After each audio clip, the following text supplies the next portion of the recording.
नमस्कार मित्रांनो, मी विनोद देवकर पुन्हा एकदा तुमचं डिजिटल मित्रमध्ये स्वागत करतो. मित्रांनो, आज आपण शिकणार आहोत मित्रांनो की आपण घर बसल्या स्वतः नवीन रेशन कार्डसाठी कसं अप्लाय करू शकतो. तर मित्रांनो, ही आहे नॅशनल फूड म्हणजेच रेशनची वेबसाईट, ऑफिशियल वेबसाईट आहे मित्रांनो. तर या वेबसाईटवरती तुम्हाला यायचं आहे, गुगलला जायचं आहे, nfsa.sa.gov.in असं टाकल्याच्या नंतर तुम्हाला पहिलीच वेबसाईट मिळेल. तिथं तुम्ही क्लिक केल्यावर तुम्हाला हे national food security portal open होईल. तर हे आहे या वेबसाईटचं होम पेज मित्रांनो.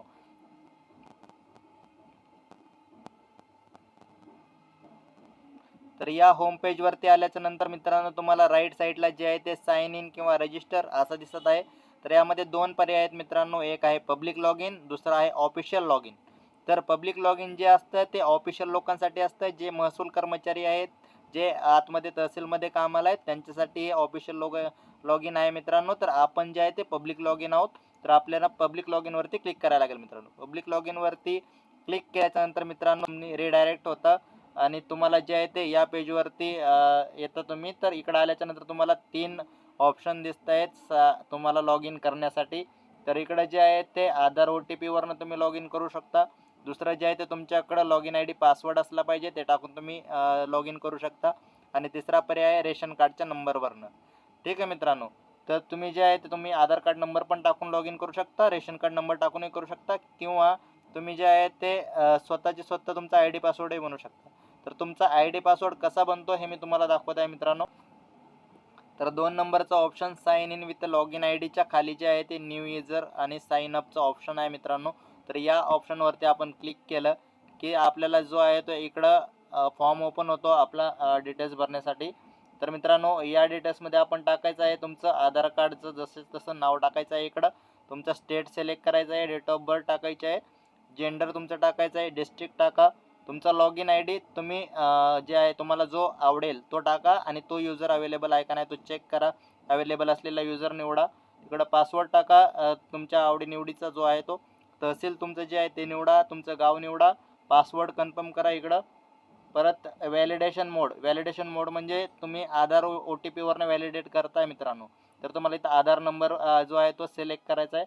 खाली आधार नंबर टाकायचा आहे, मोबाईल नंबर टाकायचा आहे आणि ईमेल ॲड्रेस टाकायचा आहे.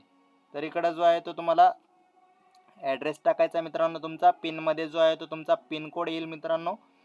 तर इकडं जे आहे ते एक कॅप्चा टाईप आहे, 2+4 किती होतात ते इकडे तुम्हाला टाकायचं आहे. 2+4 जे आहे ते 6 असं टाकायचं आहे इकडं तुम्हाला मित्रांनो. तर इकडं आधार नंबर टाकल्याच्या नंतर तुम्हाला जे आहे ते आधार OTP सेंड करण्याचं ऑप्शन येतं. ते OTP सेंड केल्याच्या नंतर OTP टाका इकडं. ते तुम्हाला OTP टाकल्याच्या नंतर व्हेरिफिकेशन होऊन जातं. तर खाली जे हे 2 टिक दिसत आहेत इथं तुम्ही टिक करायचं. हे डिक्लेरेशन आहे मित्रांनो की I agree to the be term condition be and be given my concern to store my Aadhaar number is inscripted format to use various authentication service provided in the PDS application softwares. म्हणजे तुमचं आधार जे आहे ते इन्स्क्रिप्टेड आहे मित्रांनो. कुठेही काही म्हणजे घाबरायचे काही टेन्शन नाही आहे. ऑफिशियल वेबसाईट आहे.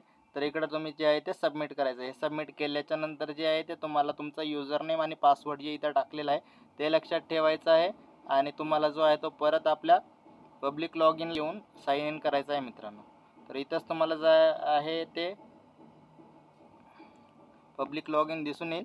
पब्लिक लॉग इनवरती क्लिक केल्यानंतर तुम्ही इथं जे आहे ते यूजर ID पासवर्ड टाका, कॅप्चा टाका आणि साइन इन करा. या ऑप्शनमधनं तुम्ही जे आहे ते कोणाचंही आधार रेशन कार्डसाठी नवीन ॲप्लिकेशन करू शकता मित्रांनो. ठीक आहे. माहिती आवडली असल्यास मित्रांनो व्हिडिओला लाईक करा, शेअर करा आणि आपल्या चॅनलला अशाच नवीन व्हिडिओ आणि माहितीसाठी सबस्क्राईब करून ठेवा मित्रांनो, जेणेकरून अशीच नवीन माहिती तुमच्यापर्यंत लवकरात लवकर पोहोचेल. धन्यवाद मित्रांनो.